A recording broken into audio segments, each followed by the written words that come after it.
Press the bell icon on the YouTube app and never miss another update.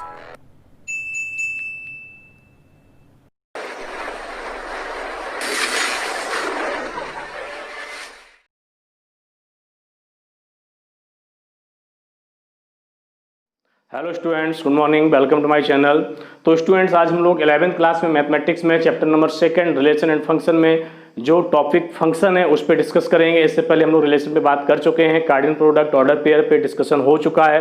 तो आज हम लोग function में बात करते हैं। तो फंक्शन में मैंने जो हेडिंग यहाँ लिखी हुई है फंक्शन, इसकी डेफिनेशन ये है, a relation F from set A to set B is said to be function if every element of A has one and only one image in set B। तो ये function की definition है। Function क्या है कि a relation from set A to set B is said to be function if every element of A has one and only one image in set B. ये इन्होंने कहा है। तो जो फंक्शन है वो क्या है, एक्चुअल में एक रिलेशन ही है। और आपको पता है कि मैंने रिलेशन बताया था किसका सबसेट था, ए क्रॉस बी का था। तो यहाँ पे जो फंक्शन है वो भी क्या है, एक रिलेशन ही है। तो जो फंक्शन होगा वो सबसेट ऑफ क्या हो जाएगा, relation subset of A cross B. यानी कि हमने जो भी अभी तक एक cardinal product A cross B या रिलेशन में पढ़ा है वो सारी चीजें हमें फंक्शन में पढ़ने को मिलेंगी, क्योंकि ये उसका सबसेट है, सारी कंडीशंस वही रहेंगे। जब हमने रिलेशन पढ़ा था आपका, किसी रिलेशन की हम लोग बात किए थे, रिलेशन अगर आपका ए टू बी डिफाइंड किया गया है तो इसका मतलब क्या हो गया कि जो ए सेट है, मतलब जो ऑर्डर्ड पेयर में फर्स्ट एलिमेंट होते हैं वो क्या होते हैं, डोमेन बनाते हैं, सभी उनका सेट बना दिया जाए। वो एलिमेंट होते किसके हैं, सेट ए के ही होते हैं।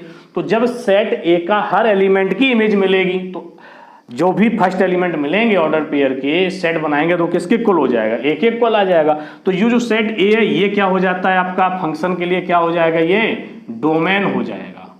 और होल सेट बी रिलेशन में मैंने क्या बताया था, कोडोमेन। तो ये फंक्शन के लिए भी क्या बन जाएगा, उस फंक्शन के लिए भी कोडोमेन हो जाएगा। रही बात इमेज की, यहाँ इमेज वर्ड आया, इमेज की मैंने डेफिनेशन आपको पहले ही बता दी है, वही डेफिनेशन यहाँ भी वर्क करेगी।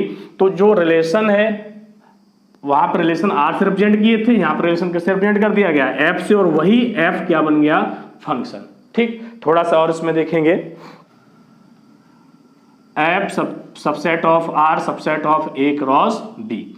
यहां आप देखिए the function from set A to set B is defined as F such that A tends to B. इसको इस तरह से डिफाइंड किया जाता है फंक्शन को, F such that A tends to B. इसको रीड कैसे करेंगे हम लोग ये भी बता दें, read as F such that A tends to B. ये जो डबल डॉट का सिंबल होता है, ये सिंबल किसका होता है, सच दैट का होता है। और ये एरो साइन जो लगाते हैं ये सिंबल होता है tends to, TNDS, tends to. तो ये जो फंक्शन आपका ए टू बी है उसको कैसे रीड करेंगे, F such that A tends to B. इसी तरह से इसको हम लोग क्या करेंगे, राइट भी करेंगे। क्लियर। तो यहां पे ये आपको याद रखना है। ठीक, अब यहां पे नेक्स्ट है आपका, and y is equal to F X for every x belongs to A and y belongs to b। इसका मतलब क्या हुआ कि जो x एलिमेंट है वो किसका है, सेट A का है, जिसकी इमेज किस पे जा रही है, y पे जा रही है, और y एलिमेंट किस में है, सेट B में है। और इमेज किसके अंदर जा रही है, f के अंदर। तो यहां पे क्या लगा दिया, f। तो ये आपकी फंक्शन की डेफिनेशन हो गई। तो इसमें अब यहाँ पे डोमेन की बात कर लें, यहाँ पे मैं लिखे दे रहा हूं इसका। अगर डोमेन की बात करेंगे फंक्शन में तो डोमेन आपका क्या हो जाएगा, ऑलवेज जो यहाँ पे लिखा जाएगा वो ऑलवेज क्या होगा, डोमेन होगा, उसमें कुछ सोचना ही नहीं है क्योंकि फंक्शन है, एवरी एलिमेंट की इमेज मिलनी है। जब एवरी एलिमेंट की इमेज मिलेगी तो वही क्या बन जाएगा, डोमेन। नेक्स्ट हम लोग बात करें कोडोमेन। अगर कोडोमेन की बात करेंगे तो कोडोमेन क्या हो जाएगा, इसका बी हो जाएगा। रिलेशन में भी कोडोमेन क्या रहता है, बी तो रहता है, होल सेट बी तो होता है कोडोमेन, और जो डोमेन होता है वो या तो सेट ए होता है या सेट ए का सबसेट होता है। तो यहाँ पे क्या होता है कि जो सेट ए अगर डोमेन बन जाएगा तो वो रिलेशन क्या हो जाएगा, फंक्शन हो जाएगा। एक चीज और यहाँ पे समझ लीजिएगा, मैंने बताया रिलेशन में जो डोमेन है या तो सेट ए का सबसेट है या सेट ए है, और जब डोमेन सेट ए ही हो जाएगा तो वही रिलेशन क्या हो जाएगा, फंक्शन बन जाएगा। क्लियर। और एक कंडीशन और दी है यहाँ पे इन्होंने, one and only one image, image भी क्या होनी चाहिए, वन इमेज होनी चाहिए। ठीक है, देखिएगा इसको और फिगर से देखेंगे इसको। फिगर में क्या करेंगे हम लोग, यहाँ पे ये ले लिया set A, this is set B, और ये जो मैपिंग दिखा दी है ये हो गया आपका फंक्शन यानी कि एफ। इसमें मैंने एलिमेंट लिए 1 2 3, यहाँ पे एफ मत लिखिएगा अभी, 1 2 3 ए बी सी। तो मैंने 1 की इमेज ए पे दिखा दी, 1 की इमेज बी पे दिखा दी, और 2 की इमेज सी पे दिखा दी। ठीक, और 3 की इमेज भी मैंने सी पे दिखा दी। ये तो क्या ये फंक्शन है? देखिए पहली बात तो ये आती है यहाँ पे कि एवरी एलिमेंट, तो एवरी एलिमेंट यानी कि सभी की इमेज मिलनी चाहिए। तो सभी की इमेज तो जा ही रही है, कोई ऐसा एलिमेंट तो नहीं है जो इसमें फ्री हो, नहीं है, सबकी इमेज जा रही है। तो यहां तक तो हो गया condition, every element of A has one and only one image, यानी कि सभी की इमेज तो जाए लेकिन एक ही होनी चाहिए। 2 की इमेज 1 है, 3 की इमेज 1 है, लेकिन 1 की इमेज कितनी हो गई, 2 हो गई। 1 की इमेज कितनी हो गई, 2 हो गई।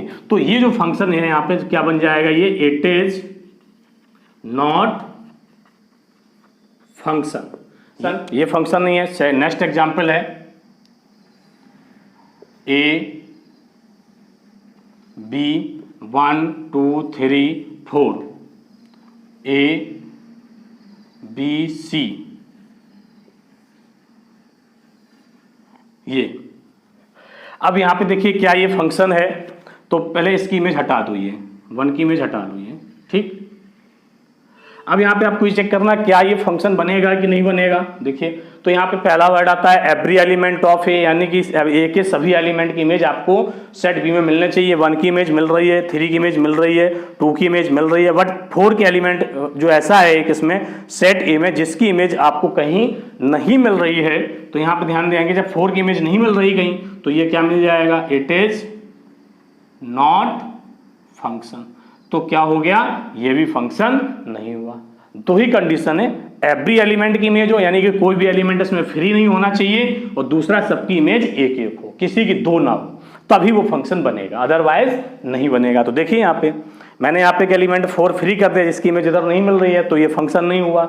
यहाँ पे इसमें कोई एलिमेंट फ्री तो नहीं है, लेकिन 1 की इमेज कितनी होगी, 2 इमेज होगी, ए और बी पे हो गई।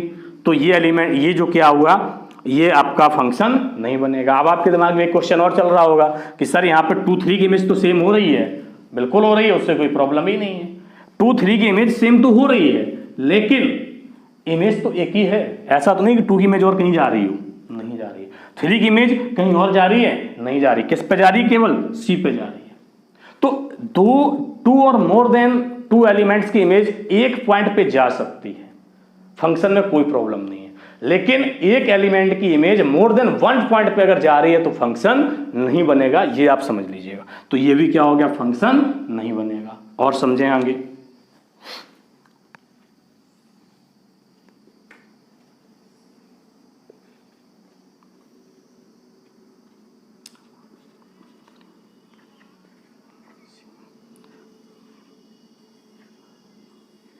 ये देखिएगा 1 एवरी एलिमेंट ऑफ है यानी कि ए में 3 एलिमेंट हैं, 1 2 3 सभी की इमेज सेट बी में जा रही है, बिल्कुल ठीक है। 1 की इमेज एक है, 2 की इमेज भी बी पे जा रही है, ओनली 1 इमेज है, 3 की इमेज भी सी पे जा रही है, ओनली 1 है। तो ये क्या हो गया, आपका फंक्शन बन जाएगा। ये कैसा हो गया, फंक्शन बन गया, it is function. Next figure,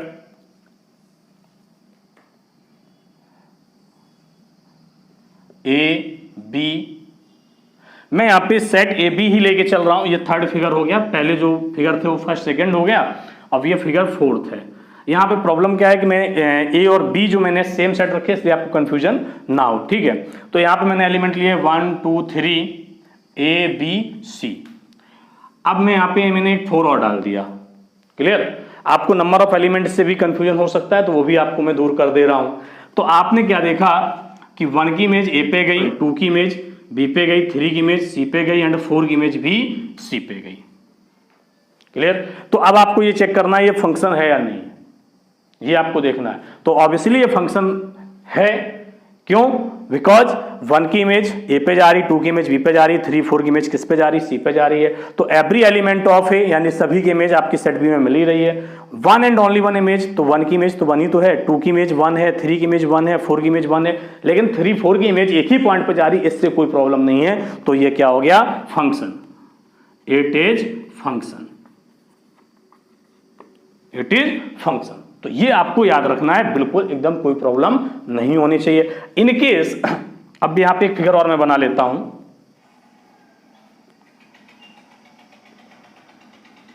ये फिगर मैंने 5th नाम दे दिया इसको, 1 2 3 ए बी सी। 1 की इमेज ये हो गई, 2 की इमेज ये हो गई, इसकी इमेज इधर हो गई और इसकी इमेज ये हो गई। अब यहां पे देखिएगा कि 3 की इमेज सी पे लगा दी है। सी पे अगर नहीं भी लगाना चाह रहे हैं तो आप यहाँ पे क्या करें, इस पे डी पे इमेज भी दे सकते हैं। थोड़ा सा यहाँ पे और मैं क्लियर कर दूं कि जैसे यहाँ पे तो इधर एलिमेंट पूरी होनी चाहिए, यहाँ पे अगर मैं डी और ई भी लिख दूं, ये भी आपके दिमाग में क्वेश्चन बन रहा होगा कि सर यहाँ पे तो ठीक है आपकी कोई एलिमेंट फ्री नहीं है, लेकिन इधर फ्री है, तब क्या रिलेशन सॉरी फंक्शन बनेगा कि नहीं बनेगा? तो बिल्कुल बनेगा। हमने कहा है यहाँ पे क्या कहा, एवरी एलिमेंट ऑफ ए, और ए क्या है आपका? डोमेन है। डोमेन का कोई भी एलिमेंट फ्री नहीं होना चाहिए, हर किसी की पेयरिंग होनी चाहिए, और किससे होनी चाहिए? केवल एक से होनी चाहिए, तो वो फंक्शन हो जाएगा। किसी एक एलिमेंट की पेयरिंग अगर 2 से हो गई तो फंक्शन नहीं बनेगा, और अगर 2 एलिमेंट की पेयरिंग किसी एक से हो रही है तो फंक्शन बन जाएगा, ठीक। तो यहाँ पे डी और ई फ्री है, कोई प्रॉब्लम नहीं है। इधर आप चाहे कितने एलिमेंट फ्री हो कोई प्रॉब्लम नहीं है, तब भी ये फंक्शन है। फ्री इधर नहीं होने चाहिए। इधर से 2 की इमेज इधर चली जाए कोई प्रॉब्लम नहीं, लेकिन इधर से अगर 1 की इमेज 2 पे चलेगी तो प्रॉब्लम है। तो वैसे ही यहाँ पे मैंने दिखाया है कि पहली बात तो अगर हम यहाँ पे ई और लगा दें, या ई अभी मत लगाइएगा, एवरी एलिमेंट ऑफ ए के सभी एलिमेंट की इमेज तो नहीं जा रही, तो इसलिए अभी भी फंक्शन नहीं है। तो आपने क्या किया कि पहले कंडीशन को इसको सेटिस्फाइड करा दिया, एवरी एलिमेंट ऑफ ए सबकी इमेज लगा दी। 1 2 की जा रही तो 3 की भी किस पे लगा दी? डी पे इमेज लगा दी है। तो क्या ये फंक्शन है? अभी नहीं है। क्यों नहीं है? क्योंकि 2 की इमेज 2 एलिमेंट पे जा रही है। अब यहाँ पे अगर हम ई भी लगा दें तब भी कोई प्रॉब्लम नहीं है, उससे फंक्शन ये वैसे भी नहीं है, क्योंकि फंक्शन हमें किससे देखना है? डोमेन से ही देखना है, कोडोमेन से नहीं मतलब है। जब आप 12th में आ जाएंगे और 12th में आप पढ़ेंगे 1 1 एंड 1 2 फंक्शन, तब आपको कोडोमेन से मतलब रहेगा। अभी मतलब किससे? केवल डोमेन से, ठीक। तो ये फंक्शन क्या हो जाएगा? It is not function. ये क्या है? Not function. ये भी फंक्शन नहीं बनेगा जब ये फंक्शन नहीं बनना। अब बात करते हैं थोड़ा कन्वर्जन और डायवर्जन की। कन्वर्जेंट जो होते हैं, कन्वर्जन जो होता है उसका मतलब क्या होता है कि 2 पॉइंट आ रहे हैं, 2 लाइनें आ रही हैं कहीं दूर से और वो एक ही पॉइंट पे आके मिल जाए तो उनको क्या कहते हैं कि these lines are convergent. Converge हो गई, वो एक पॉइंट पे आके कन्वर्ज हो गई। और इनकेस अगर आपको इस तरह से दिखा दें, ये एक पॉइंट है, यहाँ से एक ये रे निकल गई, एक निकल गई, तो ये रे ए और ये बी है, तो ये दोनों रे कैसी हो रही है? डायवर्ज। यहाँ से तो एक रे थी, यहाँ से इसके 2 रास्ते हो गए, तो ये क्या हो गया? डायवर्जन हो गया। अब इनकेस आप फिजिक्स में भी पढ़ेंगे अभी, और जैसे ये 2 रे आ रही और यहाँ पे आके दोनों ये कन्वर्ज हो जाएं एक ही पॉइंट के बाद, फिर तो ये क्या होगी? कन्वर्जन। अब आ जाओ फंक्शन में, यहाँ पे एक पॉइंट है और यहाँ पे ये 2 हो गए, तो ये क्या हो गया? डायवर्जन। यानी कि फंक्शन में डायवर्जन अलाउड नहीं है, फंक्शन में डायवर्जन अलाउड नहीं है। कन्वर्जन के लिए देखिए यहाँ पे 3 4 2 पॉइंट हैं और दोनों किस पे आके कन्वर्ज हो गए? सी पे हो गए। तो फंक्शन में कन्वर्जेंट तो अलाउ है बट डायवर्जेंट अलाउड नहीं है, ये आपको और याद रखना है। कन्वर्जेंट डायवर्जेंट का मतलब आप समझ गए होंगे कि कैसे हम लोग कन्वर्जेंट और डायवर्जेंट को दिखा सकते हैं। बात समझ में आ गई होगी। तो ये आपके 5 फिगर हैं जिनसे आपको फंक्शन पूरा क्लियर हो जाएगा। इसी सीक्वेंस में जो नेक्स्ट हेडिंग आती है वो है real valued function. Real valued function, इसको समझिएगा। अभी मैंने आपको बताया फंक्शन क्या होता है? रिलेशन होता है जिसमें डोमेन रेंज बहुत सारी चीज़ें बताई, every element of A has one and only one image in set B, इस तरह से। तो रियल वैल्यूड फंक्शन में क्या आता है, a function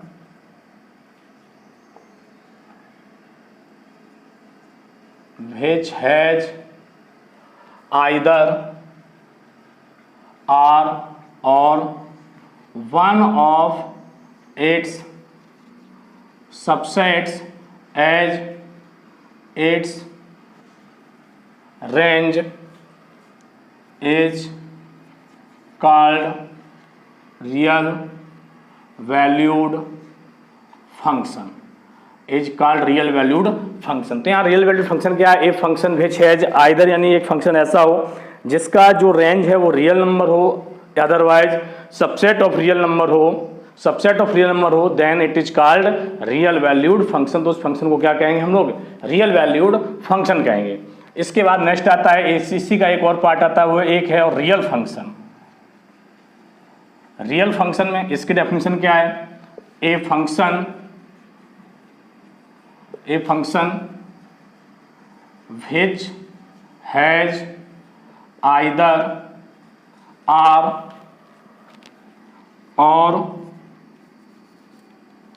or one of its subsets as its domain and range, both is called real function, is called real function.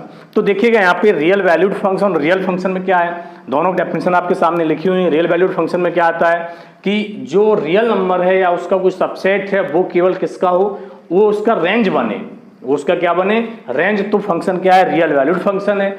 In case कोई real number या उसका सबसेट किसी फंक्शन का डोमेन और रेंज, डोमेन एंड रेंज दोनों बन जाए तो वो फंक्शन क्या हो जाएगा, रियल फंक्शन हो जाएगा। वो फंक्शन क्या हो जाएगा, रियल फंक्शन हो जाएगा। अब यहाँ पे अगर हम इस रियल वैल्यूड फंक्शन की बात करें तो F such that Z tends to R, यहाँ ध्यान दें, F such that Z tends to R, यानी कि यहाँ पे हमने जो रियल वैल्यूड फंक्शन है उसका जो डोमेन हमने वो क्या बना दिया, कॉम्प्लेक्स नंबर ले लिया और उसका रेंज क्या बना दिया, आर। तो ये फंक्शन कैसा है, रियल वैल्यूड फंक्शन है। रियल फंक्शन क्या हो जाएगा, F such that R tends to R, ये हो गया रियल फंक्शन। अब यहाँ पे बात आती है कि every real number is real valued function, बिल्कुल हो जाएगा, क्योंकि रियल वैल्यूड फंक्शन में बात किसकी कर रहे हैं, केवल रेंज की बात कर रहे हैं, तो रेंज तो दोनों का आर है ही है, तो ये भी फंक्शन कैसा हो गया, रियल वैल्यूड फंक्शन हो गया। ये रियल फंक्शन तो है ही है क्योंकि डोमेन और रेंज दोनों रियल नंबर है। अब अगर बात करें कि रियल वैल्यूड है या नहीं है, तो रियल वैल्यूड हो ही जाएगा, क्योंकि रियल वैल्यूड में हमें किसको देखना होता है, ओनली रेंज को। तो यहाँ पे हमने जो लिखा है आर, यहाँ पे दिखा दो ब्रैकेट में, ये क्या है, रेंज, वैसे इसको कोडोमेन भी कहते हैं। तो ये आपका क्या हो गया, रेंज। तो ये फंक्शन रियल वैल्यूड भी फंक्शन है और रियल फंक्शन भी है। अब बात करें अगर इसकी, तो ये जो मैंने लिखा है रियल वैल्यूड फंक्शन है, क्या ये रियल फंक्शन बन पाएगा, नहीं बन पाएगा, क्योंकि रियल फंक्शन में क्या आता है, डोमेन और रेंज दोनों रियल नंबर हो या रियल नंबर के सबसेट हो। तो यहाँ पे जो डोमेन है वो क्या है, जेड, यानी कॉम्प्लेक्स नंबर है, ये रियल नंबर तो है नहीं, ठीक। तो यहाँ पे जो एवरी रियल वैल्यूड फंक्शन है वो रियल फंक्शन नहीं बनेगा, but every real function is also real valued function. Clear. तो आई होप आप सभी को ये चीज पूरी क्लियर हो गई होगी, ठीक है। नेक्स्ट चलते हैं आगे। अब नेक्स्ट हेडिंग है friends, some functions and their graphs. Some functions and their graph, कुछ फंक्शन आपको पढ़ना है और उनके ग्राफ भी पढ़ना है। तो इसमें जो सबसे पहले फंक्शन आता है आपका, वो हेडिंग है आइडेंटिटी फंक्शन। फर्स्ट हेडिंग इसमें क्या है आपकी, आइडेंटिटी फंक्शन। इसकी डेफिनेशन क्या है, let R be the set of real number, set of real numbers, ठीक। Then the real valued function F such that R tends to R. ये चीज यहां ध्यान देना है कि जो रियल वैल्यूड फंक्शन है और रियल फंक्शन है दोनों में डिफरेंस मैंने जस्ट अभी बताया है कि रियल फंक्शन को हम रियल वैल्यूड फंक्शन भी कह सकते हैं। वैसे ये देखें तो क्या है, ये रियल फंक्शन है क्योंकि दोनों यहाँ पे क्या है, आर है, डोमेन और कोडोमेन यानी कि रेंज भी दोनों क्या है, रियल नंबर है, तो ये रियल फंक्शन हो गया। लेकिन रियल फंक्शन को हम रियल वैल्यूड फंक्शन भी कह सकते हैं। ठीक, is defined by F X, नीचे लिख लीजिएगा, is defined by y is equal to F X is equal to X. ये आपका रियल फंक्शन है और ये कैसा है, आइडेंटिटी फंक्शन भी है। आइडेंटिटी फंक्शन क्यों है, क्योंकि जो भी आपने इसमें इनपुट किया आउटपुट क्या मिला, वही मिला। आइडेंटिटी का कंसेप्ट क्या होता है कि सपोज दैट आपने x में मल्टीप्लाई 1 से किया, रिजल्ट क्या मिला x, तो यहाँ 1 क्या हो गया, आइडेंटिटी हो गया। वैसे ही आप देख रहे हैं कि x की इमेज किस पे जा रही है, x पे जा रही है, तो ये फंक्शन क्या हो गया, आइडेंटिटी फंक्शन हो गया। ठीक है, नेक्स्ट इसका ग्राफ हम लोग समझें। अगर इसका ग्राफ अगर हम लोग बनाएंगे तो देखिएगा, ये हो गया आपका y डैश x और ये x डैश। ग्राफ बनाना तो x एक्सिस पे क्या है, इनपुट है, यानी कि x जहां पे दिखा दो x,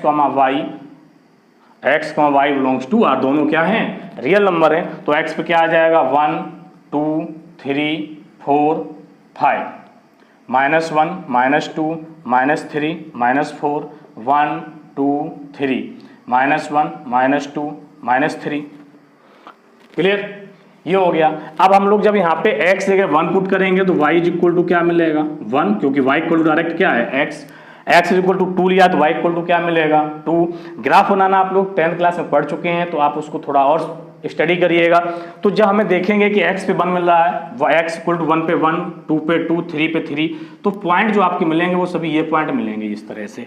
और 0 पे क्या मिलेगा, 0 मिलेगा, -1 पे माइनस, -2 पे -2, -3 पे -3। तो इस तरह से ये जो लाइन निकलेगी आपकी, ये थोड़ी सी सही से बना लीजिएगा ये, और यहाँ पे ये आपका ऑरिजिन है 0,0। तो ये जो ग्राफ बना, दिस इज कॉल्ड, ये कौन सा ग्राफ हो गया आपका, y is equal to F X is equal to x.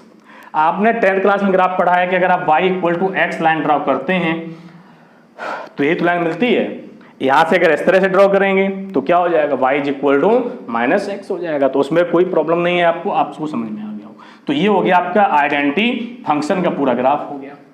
अगर यहाँ पे इसको हम लोग एरो डायग्राम से समझें, ये इसकी मैपिंग हो गई क्या, f, इसमें क्या आएंगे, सभी रियल नंबर आएंगे। यहाँ पे फंक्शन आपका r, ये भी r है और ये भी r है, दोनों रियल नंबर है। तो इसमें जो भी रियल नंबर है, यहाँ पे अगर 1.1 लिया तो इसकी इमेज किस पे जाएगी, 1.1 पे जाएगी, क्योंकि x इनपुट दे रहे हैं, रिजल्ट क्या मिल रहा है, x ही मिल रहा है। ठीक है, तो ये हो गया। यहाँ पे फिर आता है 1.2 की इमेज क्या जाएगी, 1.2 पे जाएगी। 0.19 की इमेज किस पे जाएगी, 0.9 पे जाएगी। तो जो हमें एलिमेंट डालेंगे उसकी इमेज किस पे जाएगी, सेम फंक्शन पे जाएगी। तो ये क्या हो जाएगा आपका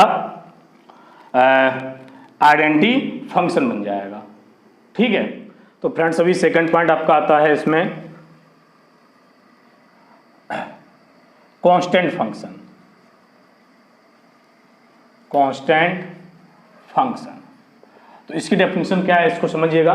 तो देखिए कांस्टेंट फंक्शन में क्या है, a function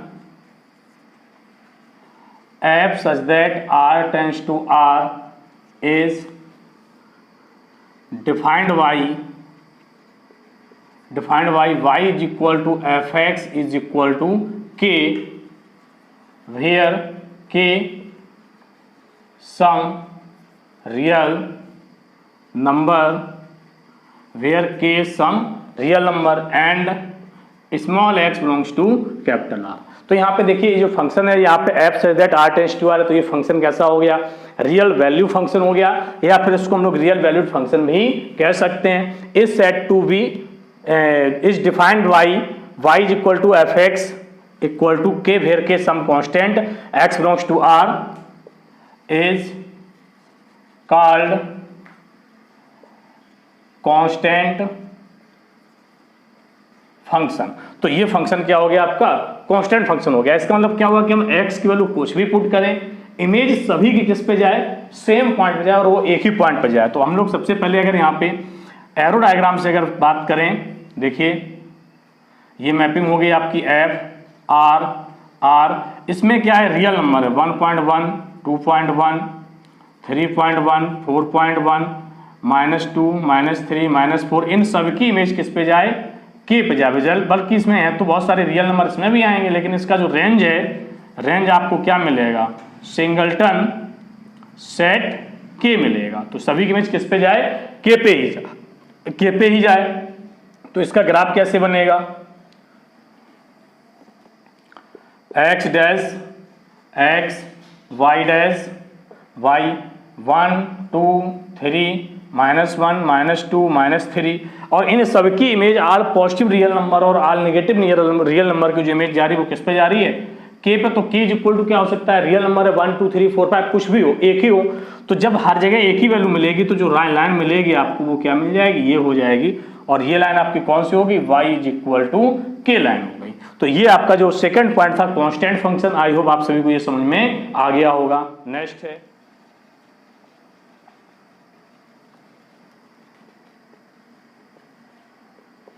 polynomial function. Next heading क्या है, पॉलिनोमियल फंक्शन। इसमें दिखाएंगे a function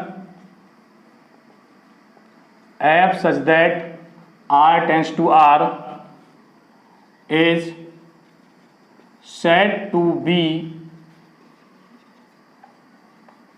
polynomial function if defined, वो फंक्शन कैसे डिफाइंड हो, defined as y is equal to F X is equal to A naught plus a1x plus a2x square plus dash dash dash an x power n। Clear. और where n क्या हो जाएगा, where n क्या है, non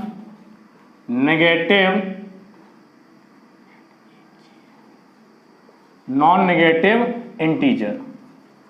n क्या है, non negative integer, otherwise इसको n को हम क्या कह सकते हैं, होल नंबर भी कह सकते हैं। और जो आपके ये a0, a1, a2 dash dash dash an, ये सभी क्या है, आर सम रियल नंबर, ये सभी क्या है, सम रियल नंबर से। तो इस तरह का जब फंक्शन होता है तो वो क्या होता है, फंक्शन पॉलिनोमियल फंक्शन उसको कहते हैं। तो आपने 10th में और 9th क्लास में आपने स्टडी किया है, पॉलिनोमियल भी स्टडी किया है, तो वहाँ पे आपने n डिग्री का पॉलिनोमियल भी रीड किया होगा। तो जो n डिग्री का पॉलिनोमियल होता है वो किस तरह का होता है, इसी तरह से लिखाया गया होगा आपको। यहाँ पे n x पावर n है तो इसकी डिग्री कितनी हो गई, n। क्लियर। तो इस तरह से हो गया। अब यहाँ पे हम इस पे अगर इसका फिगर हम लोग डायरेक्ट नहीं बना सकते, यहाँ पे हमें एग्जाम्पल लेना पड़ेगा। देखिएगा इसके लिए एग्जाम्पल क्या लेंगे कि पॉलिनोमियल आपने पढ़े हैं, पॉलिनोमियल कितने होते हैं, लीनियर पॉलिनोमियल हो गया, क्वाड्रेटिक हो गया, वाई क्वाड्रेटिक, क्यूबिक, ये सभी क्या है, पॉलिनोमियल है। तो हर पॉलिनोमियल का फिगर क्या है, अलग अलग बनता है। तो जिस तरह से आपने देखा था अभी एक फंक्शन मैंने बताया identity function y equal to X, तो ये कैसा है, लीनियर फंक्शन है। कैसा है, ये लीनियर पॉलिनोमियल के फॉर्म में है, तो वो भी वहां पे ले कह सकते हैं। तो इसका सभी का फिगर अलग अलग बनेगा। तो यहाँ पे हम एक क्वेश्चन लेके चलते हैं, f such that r tends to r, defined y, ये एक फंक्शन है, defined y is equal to X square, ये ले लिया। Defined y is equal to क्या ले लिया आपने, एक्स स्क्वायर ले लिया। तो आपको पता होना चाहिए कि y is equal to X square, ये क्या है आपका एक पैराबोला है। अगर आपको मालूम है तो अच्छी बात नहीं है, तो आपका ये जो क्वेश्चन है चैप्टर नंबर जो 11 आएगा उसमें आपको बताया जाएगा, कौन एक सेक्शन चैप्टर है उसमें ये सब बताया जाएगा। तो ये है पैराबोला, इसका ग्राफ आपने 9th 10th में भी बनाया है, मैं यहाँ भी बना देता हूँ। जब इसका हम लोग ग्राफ बनाएंगे तो देखिए किस तरह से बनेगा, 1 2 3 -1 -2 -3 -4 -1 -2 1 2 3। जब हम x जगह 1 पुट करेंगे तो y क्या मिलेगा, 1 ही मिलेगा। x जगह -1 पुट करेंगे, स्क्वायर लगा तब भी y क्या मिलेगा, +1 ही मिलेगा। 2 पे कितना मिल जाएगा, 4। तो जो इसका 0 पे क्या रहेगा, 0 ही रहेगा। तो इसका जो ग्राफ बनेगा वो कुछ इस तरह का बनेगा। तो ये ग्राफ किसका हो गया, पैराबोला हो गया, या इसको अगर हम अदर फॉर्म में कहें तो ये कैसा होगा, डिग्री कितनी है इसकी, 2 है। तो ये क्या हो गया, क्वाड्रेटिक पॉलिनोमियल हो गया। इसका दूसरा नाम क्या हो गया, क्वाड्रेटिक पॉलिनोमियल हो गया। और अगर आपने जब कांस्टेंट फंक्शन रीड किया था y is equal to X, तो वो क्या था, ये लीनियर पॉलिनोमियल हो गया। ठीक है, तो ये आपका पॉलिनोमियल फंक्शन समझ में आपको आ गया होगा। ठीक, इसके बाद 4th नंबर है रेशनल फंक्शन। फोर्थ क्या है आपका, रेशनल फंक्शन। रेशनल फंक्शंस में क्या है, the functions of the form of px upon qx where px and qx are polynomial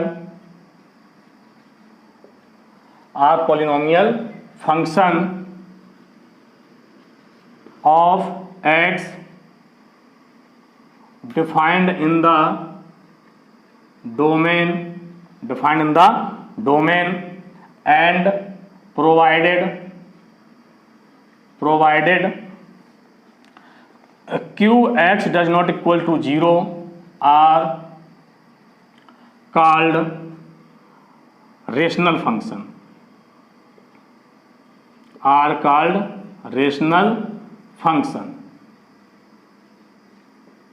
clear.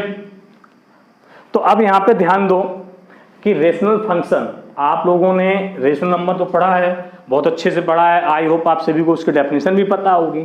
अगर पता है तो बहुत अच्छी बात है, बहुत अच्छे समझ में आ जाएगा। नहीं है तो मैं बता देता हूं। तो रेशनल नंबर जब आपने पढ़ा तो वहां पे क्या था, number can be written in the form of या written as the form of p upon q। Rational number को किस फॉर्म लिखते हैं हम लोग, p अपॉन q, और q does not equal to क्या होता है, 0। और नेक्स्ट जो इसमें और आता है, where p and q are some integers. p and q दोनों क्या होंगे, कोई ना कोई इंटीजर होंगे, और q does not equal to 0। ये कंडीशन किसकी है, डेफिनेशन किसकी है, रेशनल नंबर की है। तो रेशनल नंबर में क्या है कि हम लोग रेशनल नंबर की बात करते हैं, तो वहां पे जो p और q क्या है, इंटीजर है, और p अपॉन q फॉर्म में होना चाहिए। क्लियर। अच्छा, अब यहाँ पे हम लोग पढ़ के आ रहे हैं रेशनल फंक्शन। तो रेशनल फंक्शन का जब रेशनल वर्ड आ गया तो फंक्शन का फॉर्म क्या होगा, px अपॉन qx फॉर्म हो जाएगा। px and qx are polynomial of x, यानी कि px और qx दोनों क्या है, पॉलिनोमियल फंक्शन है किसमें, x में। px एंड qx दोनों फंक्शन क्या है, पॉलिनोमियल फंक्शन है किसमें, x में।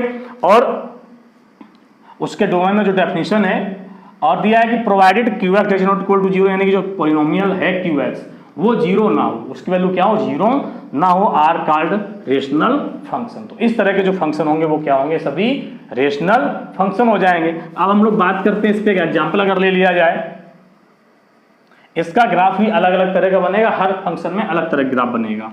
तो F X is equal to X square plus 3x plus 2 upon X plus 3।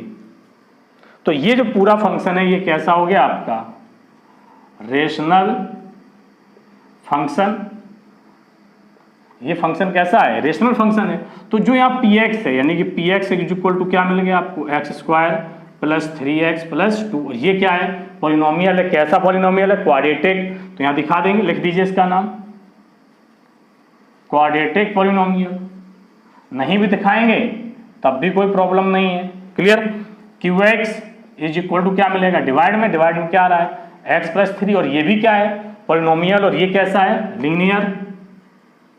ये कैसा पॉलिनोमियल है आपका, लीनियर पॉलिनोमियल। तो ये भी बात आपको समझ में आ गई। अब इनका अगर इसका ग्राफ बनाना है तो ग्राफ इसका अलग तरह का बनेगा, उसको हम x की वैल्यू डिफरेंट पुट करेंगे और फिर उसको y की वैल्यू फाइंड करेंगे, तब जाके इसका ग्राफ बना पाएंगे। तो आई होप आपको ये समझ में आ गया होगा। अब इसमें आपकी एनसीईआरटी में जो मैं अब बताने जा रहा हूँ, एनसीईआरटी में नहीं दिया गया है, यहाँ पे हम लोग डाल सकते हैं रेसिप्रोकल फंक्शन। ये अलग से मैं हेडिंग बता दे रहा हूं, रेसिप्रोकल फंक्शन। तो इसमें क्या है, the function f such that r tends to r is said to be reciprocal if defined as y is equal to 1 upon x। Defined कैसा हो, 1 upon x and x does not equal to 0 और x belongs क्या हो, real number हो। तो ये आपका function कैसा हो गया, रेसिप्रोकल फंक्शन हो गया। ठीक। अब अगर इसका हम लोग ग्राफ बनाएंगे तो क्या मिलेगा, पहले तो इस पे एग्जांपल देख लीजिएगा। अगर हम लोग एग्जांपल ले लें तो इस फंक्शन के according F X is equal to, या ऐसे दिखा दीजिएगा y is equal to F X है और ये किसके इक्वल है 1/3 है, तो ये किसके इक्वल है 1/x के इक्वल है, तो f3 की इमेज किस पे जाएगी 1/3 पे, f2 यानी 2 की इमेज किस पे जाएगी 1/2 पे, तो ये क्या हो गया रेसिप्रोकल। अगर हम लोग इमेज ऑफ फाइंड करें 1/2 की तो ये किस पे जाएगी 2 पे जाएगी, तो इसका ग्राफ क्या मिलेगा देखिए x dash y dash 1 2 5 -1 -2 -3 -4 -1 -2 -3 -4 +1 +2 +3 and +4। जब हम लोग x इज इक्वल टू देखिएगा अगर 1 पुट करेंगे, x इज इक्वल टू +1 लेंगे तो हमें क्या मिलेगा +1 ही मिलेगा। यहाँ पे देखिएगा इसमें जब हम लोग x इक्वल टू 2 पुट करेंगे तो 1/2 यानी कि 0.5 हो जाएगा। बात समझ में आ रही? ठीक। Next x is equal to हम लोग अगर 4 पुट करें तो 1/4 यानी 0.25 हो जाएगा। इस तरह से हम जब चले जाएंगे तो अगर हम लोग x जगह x इक्वल टू क्या पुट कर रहे हैं इन्फिनिटी, तो एफ एक्स क्या मिल जाएगा 1/∞, और ये वैल्यू हो जाती है किसके बराबर 0 के, तो यानी कि यहाँ पे इधर 0 पे जाके मिल जाएगा। क्लियर? अब क्या करते हैं कि x वैल्यू 1 से कम कर लो, 1/2 की इमेज निकालेंगे आप तो किस पे जाएगी 2 पे, तो 1/2 यहाँ पे इमेज कहाँ मिलेगी इधर लिख लो, ये इमेज यहाँ मिलेगी। और आगे आएंगे तो इधर में, तो यहाँ से ये ग्राफ इधर से किनारे किनारे ये इस तरह से आते हुए और ये इधर निकल जाएगा। ये तो हो गया जब x क्या लिया आपने पॉजिटिव रियल नंबर लिया, और x इक्वल टू 0 हम पुट कर नहीं सकते क्योंकि यहाँ पे मैंने 0 पहले ही माइनस कर दिया है। तो यहाँ पे आप इस तरह से भी दिखा सकते हैं, अगर चेंज करना चाहें थोड़ी डेफिनेशन, तो यहाँ पे r-0 भी कर लो, टेंस टू r कर लो, तो फिर इस कंडीशन को लिखें या ना लिखें कोई फर्क नहीं पड़ेगा। ठीक है, तो जैसे लिखा था मैं फिलहाल वैसे ही रखता हूँ, कंडीशन चेंज नहीं करूंगा, तो यहाँ पे भी आपका कोई अंतर नहीं पड़ेगा। क्लियर? और जो r यहाँ पे है क्या ये डोमेन है, और डोमेन क्या होता है जो x वैल्यू पुट करते हैं, तो x यहाँ पे 0 तो पॉसिबल है नहीं, तो या तो हम r में से 0 माइनस कर दें, ये कंडीशन हटा दें, या यहाँ पे अगर r रखते हैं यहाँ पे क्या दिखाना पड़ेगा x is not equal to 0 रखेंगे। अब नेगेटिव में आइएगा, तो जैसे बात हमने पॉजिटिव की थी वैसे ही कहाँ पे आ जाएगा नेगेटिव के लिए वही चीज आ जाएगी। -1 पे क्या मिलेगा -1, -2 पे x इक्वल टू -2 पे क्या मिलेगा 0.25, तो यहाँ से इधर से किनारे किनारे ऐसे आकर के और ये इधर निकल जाएगा। तो ये जो ग्राफ बना है आपका ये किसका हो गया y is equal to 1/x, इसको हम लोग कहते हैं रेसिप्रोकल फंक्शन, और ये आपका रेशनल फंक्शन का भी एक एग्जाम्पल है। इसको ऑब्वियसली हम लोग क्या कह सकते हैं, ये रेशनल फंक्शन भी है। ये कैसा है आपका एक रेशनल फंक्शन भी है। तो इसके बाद अब नेक्स्ट, ये तो बीच में एक आपके एनसीईआरटी में एग्जाम्पल में दिया गया है, तो मैं एक अलग से ये क्वेश्चन था इसलिए मैंने बताया। नेक्स्ट हेडिंग है हमारी मॉडुलस फंक्शन। तो मॉडुलस फंक्शन में क्या है, the function f such that r tends to r is defined y is equal to fx is equal to mod x for every x belongs to r is called modulus function. ये function कैसा हो गया, जब mod x पे आ जाए तो ये function क्या हो जाता है मॉडुलस फंक्शन हो जाता है। तो मॉडुलस फंक्शन में यहाँ पे अगर आप देखिएगा बी हैव करके मैं यहाँ लिख रहा हूँ, आप समझिए इस चीज को, we have y is equal to अगर mod x है तो रिजल्ट हमें क्या मिलेगा +-x मिलेगा। ये बिल्कुल सेम उसी तरह से मिलता है जैसे आप ये अगर आपका y square is equal to x स्क्वायर है तो y इज इक्वल टू आपको मिलेगा +-x, ये सेम उसी तरह से है। y square is equal to X square है तो y इक्वल टू क्या मिलता है +-x मिलता है। वैसे ही y इज इक्वल टू अगर mod x है तो क्या मिलेगा +-x मिलेगा। ये चीज क्यों मिलेगी, क्योंकि अगर यहाँ पे स्क्वायर की हम बात करें तो -1 का स्क्वायर करें या फिर +1 का स्क्वायर करें, दोनों की वैल्यू किसके इक्वल आती है 1 के इक्वल आती है। ठीक है, -2 स्क्वायर करें या फिर 2 स्क्वायर करें, दोनों वैल्यू किसके इक्वल आती है 4 के इक्वल आपको मिलता है। ठीक है, तो ये तो हो गया स्क्वायर का कंसेप्ट। अब वैसे ही आता है मॉड में कि अगर हम लोग -1 का मॉड लेते हैं तो आपको मिलेगा +1, 1 का मॉड लेते हैं तो मिलेगा +1, -2 का मॉड लेते हैं तो भी क्या मिलेगा +2, और +2 का मॉड लेते हैं तो भी क्या मिलेगा +2 ही मिलेगा। ठीक है, तो इस तरह का ये हो गया मॉड कंसेप्ट हो गया। अब इस पे अगर और हम लोग थोड़ा आगे डिस्कस करें तो यहाँ पे मैं इधर बता दे रहा हूँ, एक फाइंड करना होता है क्रिटिकल पॉइंट होता है आपका, क्रिटिकल पॉइंट, ये आप लोग 12th में पढ़ेंगे। क्रिटिकल पॉइंट में क्या आता है कि एक ऐसा पॉइंट होता है जिसपे फंक्शन का ग्राफ बेंड होता है, यहाँ पे डिफरेंशियबिलिटी उसकी चेंज होती है। तो डिफरेंशियबिलिटी अभी आपने पढ़ी नहीं है, वो समझ में नहीं आएगा, तो ग्राफ का कंसेप्ट समझिएगा कि ऐसा पॉइंट जिस पॉइंट से ग्राफ बेंड हो जाए। तो सपोज दैट मैं रफली वर्क अगर करूं कोई, ये ग्राफ इधर आया और इस पॉइंट से इधर ये बेंड हो गया, यहाँ पे x = 1 है, तो x = 1 इस ग्राफ के लिए क्या हो जाएगा, क्रिटिकल पॉइंट हो जाएगा, क्योंकि इस पॉइंट से इसका ग्राफ क्या हो रहा है, बेंड हो रहा है। ये होता है क्रिटिकल पॉइंट का कंसेप्ट, ठीक है। अब आपको फाइंड करना है मॉडुलस फंक्शन का क्रिटिकल पॉइंट। किसका फाइंड करना है, मॉडुलस फंक्शन का क्रिटिकल पॉइंट। तो उसको फाइंड करने के लिए क्या होता है कि जो मॉड के अंदर वैल्यू दी गई उसको 0 के इक्वल दिखा दो। तो पुट x = 0, और यहाँ पे सॉल्यूशन कुछ करना ही नहीं, तो x = क्या मिल गया, 0 बी द, तो ये क्या हो गया आपका क्रिटिकल पॉइंट हो गया। ये क्या हो गया आपका क्रिटिकल पॉइंट हो गया। जो मॉड के अंदर वैल्यू है उसी को 0 के इक्वल पुट कर दो तो ये क्या बन जाएगा, क्रिटिकल पॉइंट बन जाएगा। तो y = एक बार +x और एक बार -x ही लगा लिया। अब यहाँ पे क्रिटिकल पॉइंट हो गया, तो यहीं से ग्राफ बेंड हो रहा है, तो यहाँ से एक बार मिलेगा > 0 पॉजिटिव वाले में, और नेगेटिव वाले में हो जाएगा x < 0। बस ये इसको ब्रेक करना है।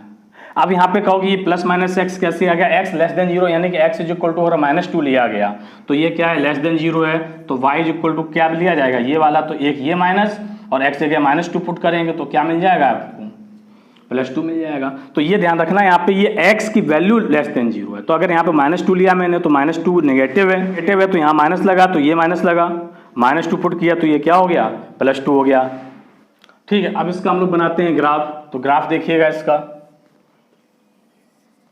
x डैश y डैश और ये y।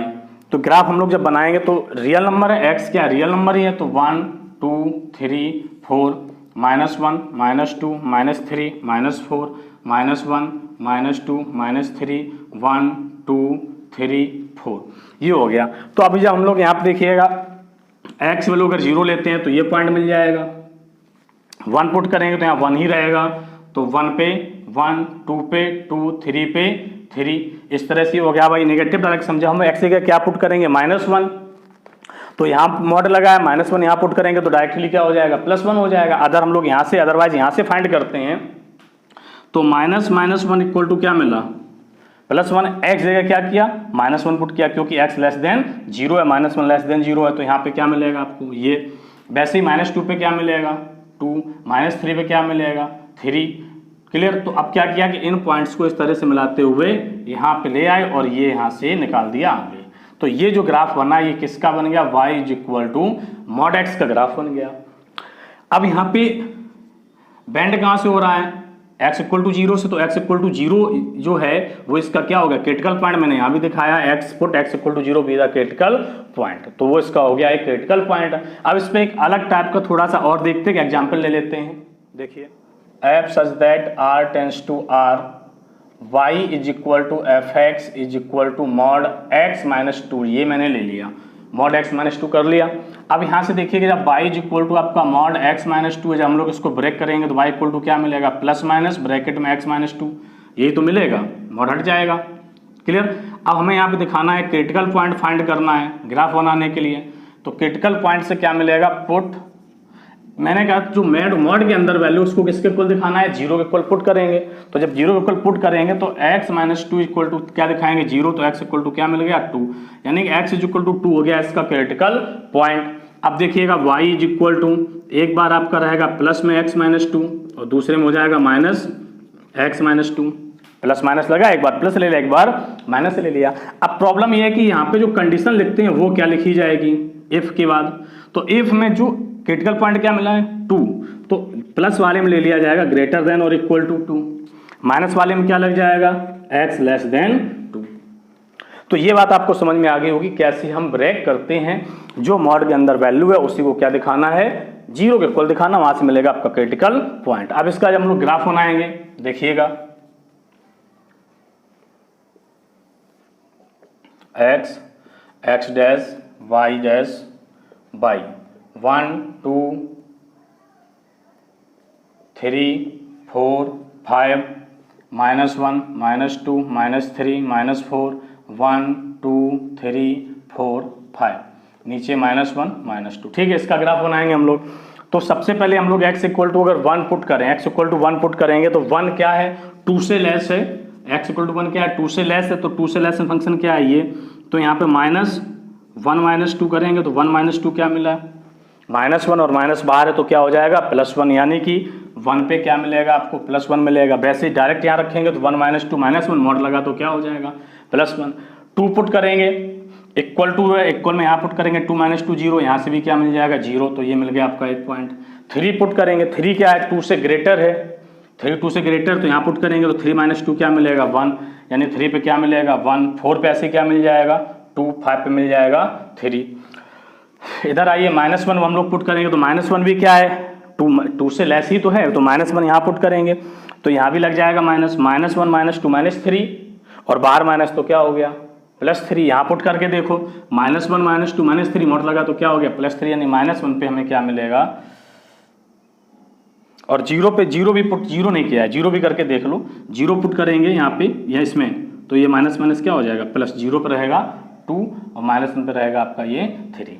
0 यहाँ भी पुट करके देख लो तो 0 -2 यानी -2 मॉड लगा तो क्या हो जाएगा +2। तो अब इनको हम लोग अगर मिला दें इस तरह से, ये और ये हो गया y equal to mod x - 2 का ग्राफ हो गया। तो देखिए ग्राफ कहाँ से बेंड हो रहा है, एट x इक्वल टू 2 से बेंड हो रहा है, और 2 क्या हो गया इसका क्रिटिकल पॉइंट, मैंने यहाँ भी फाइंड करके भी बताया कि क्रिटिकल पॉइंट क्या मिला, एट x इक्वल टू 2 मिला इसको 0 दिखाने पे, तो ये आपका मिल गया क्रिटिकल पॉइंट और इसका ये बन गया ग्राफ। तो इस पे आप बहुत सारे मॉड फंक्शन होते हैं, उनका इसी तरह से आप ग्राफ बनाने का प्रयास करिएगा। ठीक है, नेक्स्ट हेडिंग है सिग्नम फंक्शन। नेक्स्ट हेडिंग है सिग्नम फंक्शन। यहाँ पे देखिएगा the function f such that r tends to r is defined by fx is equal to mod x upon x और fx is equal to +1 0 -1 x greater than 0 x is equal to 0 x less than 0। Clear, is called signum function, is called signum function.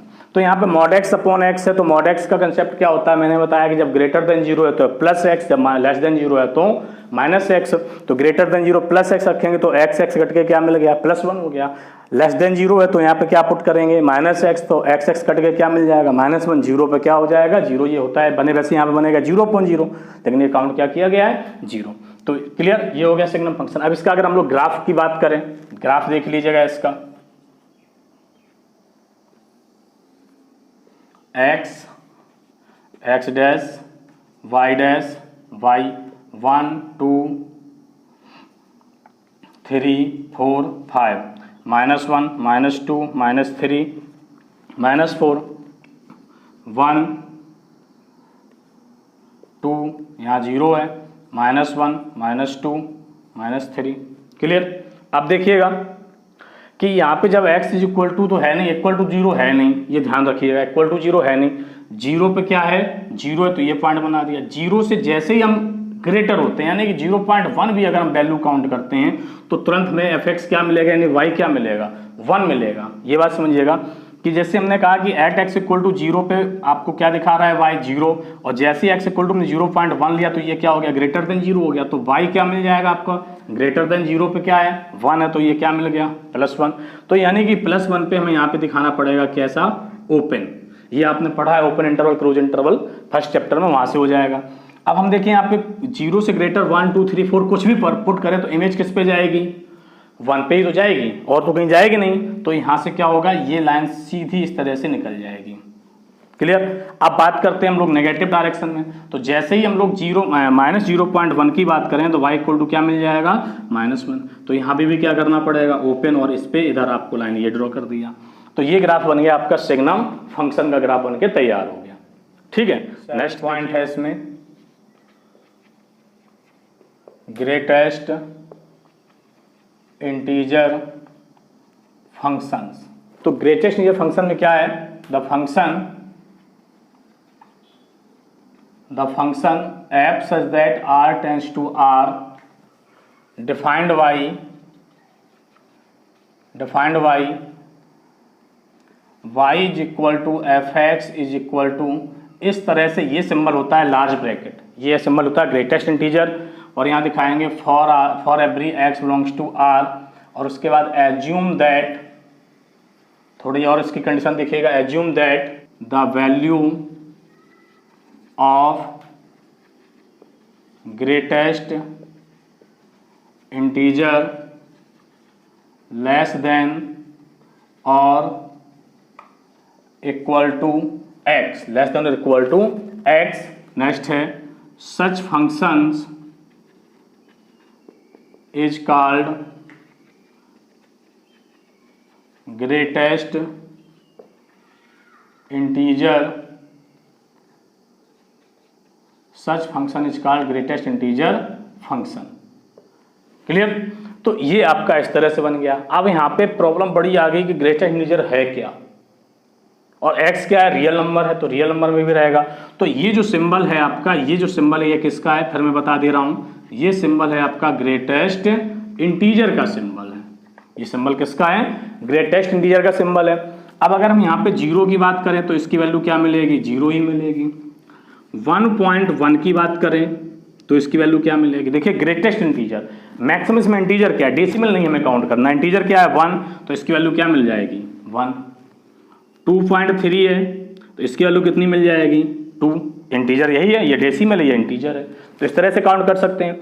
ठीक, in case अगर आपका -2.3 है, अब problem आपके सामने create हो जाएगी कि इसकी वैल्यू क्या होगी, आप बोलेंगे कि इसकी वैल्यू -2 होगी, तो वो आंसर गलत है, ग्रेटेस्ट इंटीजर कहा है इन्होंने। अब प्रॉब्लम है कि यहाँ पे तो जैसे 2.3 में वैल्यू 2 मिलेगी, लेकिन -2.3 में क्या मिलेगा, तो उसमें -2 तो मिलेगा नहीं, वैल्यू मिलेगी -3, और वो मिलेगी कैसे वो मैं समझा देता हूँ आपको। सपोज दैट मैंने यहाँ 1.1 की बात की, तो 1.1 किसके बीच में लाइज कर रहा है, 1 और 2 के बीच में आएगा, ये 1 और 2 के बीच में तो आएगा। अगर हम डेसिमल में देखें तो 1 और 2 के बीच में क्या मिलेगा 1.1 मिलेगा। तो इसमें नाम इसका ग्रेटेस्ट इंटीजर है, काउंट करते हैं स्मॉलेस्ट इंटीजर, तो 1 और 2 में स्मॉलेस्ट इंटीजर क्या है 1, तो इसकी वैल्यू कितनी मिल गई 1। बात समझ में आ गई होगी। नाम इसका ग्रेटेस्ट इंटीजर है, काउंट करते हैं स्मॉलेस्ट इंटीजर, जो नंबर आ रहा है। तो इसका मतलब क्या हुआ कि 1.0001 से लेकर के 1.99999 अप टू 9 तक की वैल्यू ग्रेटेस्ट इंटीजर में क्या मिलेगी आपको 1 ही मिलेगी। 2 वैसे ही अगर 2.3 2.4 2.5 2.9 सब कुछ है तो उसकी वैल्यू कितनी मिलेगी आपको 2.3 2.1 सब कुछ वैल्यू, तो इसकी वैल्यू क्या मिलेगी आपको 2 मिलेगी। क्लियर? वैसे भी देखिएगा 2.3 किसके बीच में है 2 और 2.4 कर लो यहाँ पे, 2.4 किसके बीच में है 2 और 3 के बीच में है। 2.4 कहाँ आ रहा है 2 और 3 के बीच में आ रहा है, तो स्मॉलेस्ट इंटीजर क्या है 2, तो इसकी वैल्यू कितनी हो जाएगी 2 हो जाएगी, इसकी वैल्यू 2 आ जाएगी। बात समझ में आ गई होगी। अब हम लोग बात करें नेगेटिव इंटीजर में, तो नेगेटिव में ऐसे लिखा है 2.3 की जगह 2.4 कर लो, या ऐसा करूँ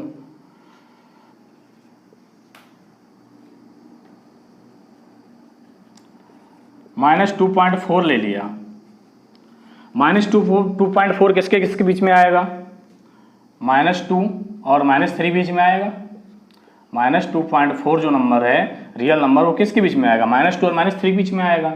मैंने बताया कि नाम इसका ग्रेटेस्ट इंटीजर है, काउंट क्या करते हैं स्मॉलेस्ट इंटीजर, तो -2 और -3 में स्मॉलेस्ट इंटीजर कौन सा है -3, -2 और -3 में स्मॉलेस्ट कौन सा है -3, तो इसकी वैल्यू क्या मिल गई -3। क्लियर? इनकेस अगर यही आपका +2.4 होता तो क्या मिलता 2.4 किसके बीच में आता 2 और 3 के बीच में आता। ठीक है, तो अब इसमें स्मॉलेस्ट इंटीजर क्या है 2, तो इसकी वैल्यू क्या हो जाएगी 2। तो ये आई होप आपको समझ में आ गया होगा सभी को। एक होता है स्मॉलेस्ट इंटीजर और होता है, जैसे ये ग्रेटेस्ट इंटीजर फंक्शन है वैसे ही एक आपका होता है स्मॉलेस्ट इंटीजर फंक्शन। ऐसे एक होता है स्मॉलेस्ट इंटीजर फंक्शन, उसको मैं शॉर्ट में बता दे रहा हूँ, smallest integer function, smallest integer function का जो सिंबल होता है वो ये सिंबल होता है, यहाँ पे स्टेट रहता है। ये ग्रेटेस्ट में क्या होता है कि ये ब्रैकेट बना देते हैं पूरे, स्मॉलेस्ट में इस तरह से रहता है। तो स्मॉलेस्ट इंटीजर में अगर आपका यहाँ पे मान लीजिए कि -2.4 लिखा हुआ है, -2.4 लिखा हुआ है, तो ग्रेटेस्ट इंटीजर में वैल्यू कौन से काउंट करते हैं, स्मॉलेस्ट काउंट करते हैं, तो वैल्यू क्या मिली -3। अब अगर स्मॉलेस्ट की बात करेंगे तो -2.4 किसके बीच में आएगा, -2 और -3 के बीच में आएगा। तो इन दोनों में स्मॉलेस्ट इंटीजर काउंट करने के वैल्यू कौन से देखते हैं, ग्रेटेस्ट। तो इसकी वैल्यू ग्रेटेस्ट क्या है 2, तो इसकी वैल्यू क्या मिल जाएगी आपको -2। इनकेस अगर आपका स्मॉलेस्ट इंटीजर 2.4 है तो ग्रेटेस्ट इंटीजर में आपने देखा था 2.4 किसके बीच में आ रहा था, 2 3 के बीच में आ रहा, तो स्मॉलेस्ट काउंट किया तो उसकी वैल्यू क्या दे दिए थे 2। अब अगर स्मॉलेस्ट इंटीजर है तो ये 2.4 किसके बीच में आएगा, 2 और 3 के बीच में आएगा। तो ग्रेटेस्ट इंटीजर क्या है दोनों में 3, तो इसकी वैल्यू कितनी हो जाएगी 3। तो इस तरह से आपको ये समझ में आ गया। अब इसका ग्राफ देखिएगा,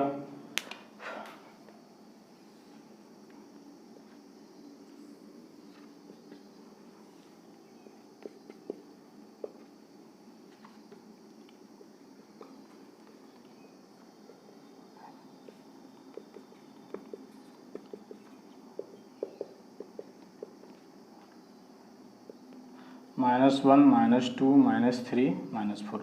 ग्राफ बनाने के लिए देखिए x क्या है, रियल नंबर है, तो यहाँ पे जो y इज इक्वल टू आपको दिया गया वो ग्रेटेस्ट इंटीजर x दिया गया, हमने x जगह 0 पुट किया तो रिजल्ट हमें क्या मिल गया 0 मिल गया।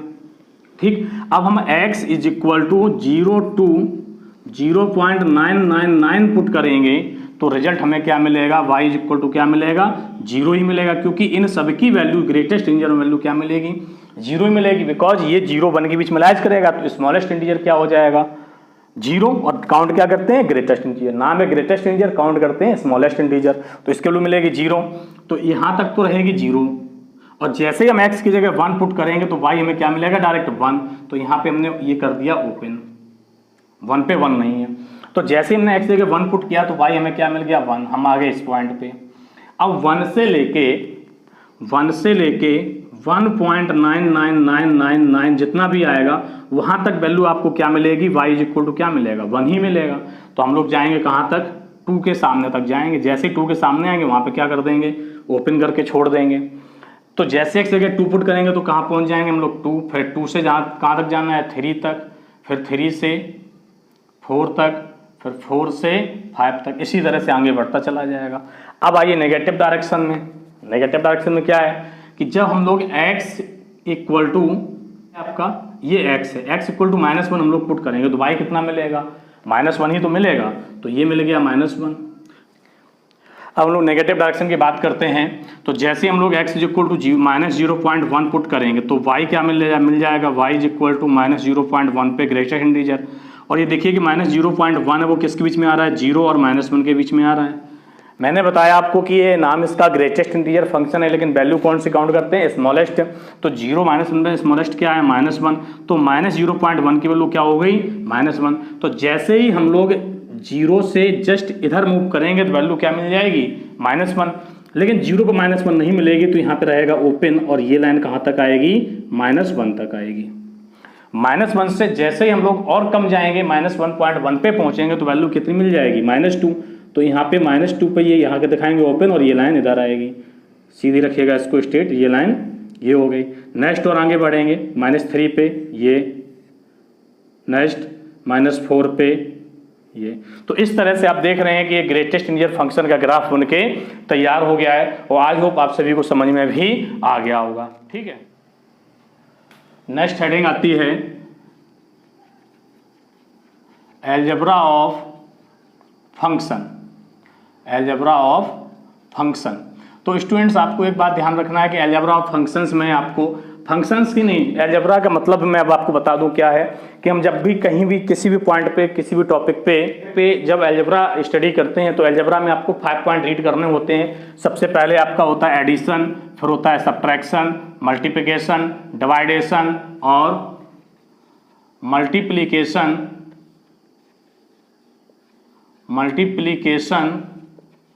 With scalar. ये 5 पॉइंट आपको हर एल्जेब्रा में स्टडी करना है। Algebra of limit, algebra of derivative, algebra of function, algebra of continuity, differentiability, तो जहां भी आप एल्जेब्रा आप स्टडी करेंगे तो ये 5 पॉइंट आपको स्टडी करना है। Addition, subtraction, multiplication, division, multiply with scalar, तो ये आपको स्टडी करना है, ठीक है। तो इसमें फर्स्ट पॉइंट जो आता है आपका वो ये है addition of two real function, addition of two real functions. तो यहां देखिएगा let f such that r tends to r and g such that r tends to r b, यहाँ रुक जाइएगा, r for all x belongs to r be any two real function, be any two real functions so that addition defined by, addition कैसे defined करेंगे, ध्यान दीजिए, addition करना है तो f plus G such that r tends to r,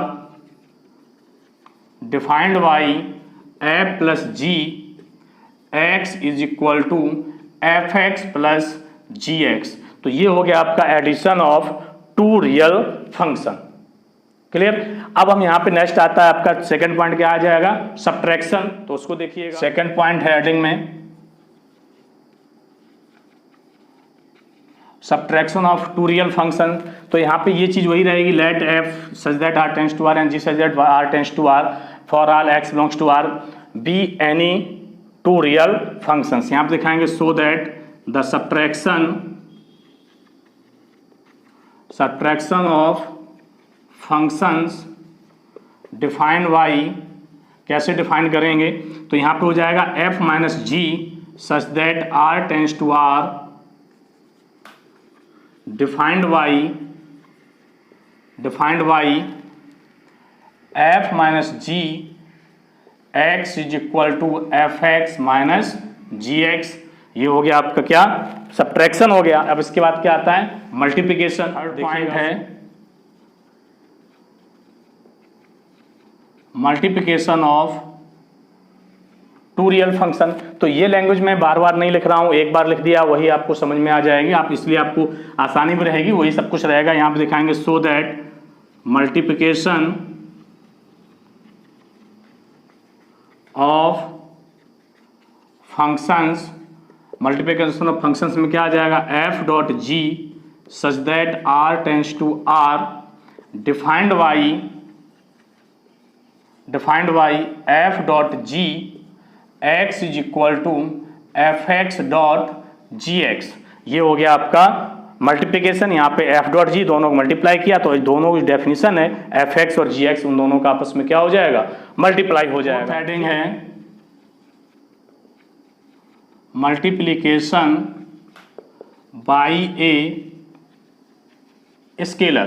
तो इसमें देखिएगा मल्टीप्लिकेशन बाई स्केलर में क्या मिलेगा, सबसे पहले वही let F such that R tends to R comma x belongs to R be a real function. ये कैसा फंक्शन है, एक रियल फंक्शन है, clear. And alpha be any scalar, alpha क्या है, एक कोई स्केलर है, so that multiplication by scalar, multiplication by scalar defined as, कैसे डिफाइंड करेंगे इसको, defined as alpha f such that R tends to R defined by alpha f X is equal to alpha f x. ये इसकी definition बनेगी। देखिए हमें जो function है उसमें हमने अल्फा से मल्टीप्लाई किया तो रिजल्ट हमें क्या मिला, जो इसकी डेफिनेशन है उसमें भी अल्फा से मल्टीप्लाई हो जाएगा। फिफ्थ पॉइंट है quotient of real functions, quotient of real functions. देखिए यहाँ पे let F such that R tends to R and ji such that R tends to R be two real function f and g, ये दोनों क्या हैं आपके real function हैं, and small x belongs to R, ये चलेगा। अब next यहां आप देखेंगे सो दैट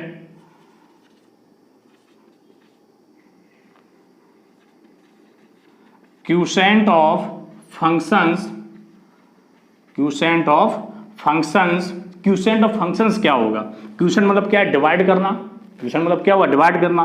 तो क्या मिलेगा? F upon g such that R tends to R, defined by, defined कैसे होगा? F upon g x is equal to F x upon g x for every x belongs to R and provided gx does not is equal to 0। यहाँ पे ये जब quotient की हम बात करते हैं या रेशनल फंक्शन की बात करते हैं तो जो फंक्शन डिवाइडेशन में डिनोमिनेटर में आता है वो क्या होता है? डज नॉट इक्वल टू 0 होना चाहिए। यानी कि दो फंक्शन रियल फंक्शन है और उसमें से जो जी फंक्शन है वो 0 नहीं है, तो दोनों को हम क्या करेंगे? डिवाइड करेंगे, तो जो रिजल्ट मिलेगा उनकी जो डेफिनेशन वो भी क्या आ जाएगी? डिवाइड यानी क्वोशिएंट के फॉर्म में आ जाएगी। तो इस तरह से आपका ये जो एक्सरसाइज 2.3 के लिए थ्योरेटिकल पोर्शन था पूरा हो गया है, और नेक्स्ट स्टेप पे हम आपको एक्सरसाइज 2.3 और मिसलेनियस एक्सरसाइज का सॉल्यूशन प्रोवाइड कराएंगे। तब तक के लिए नमस्कार।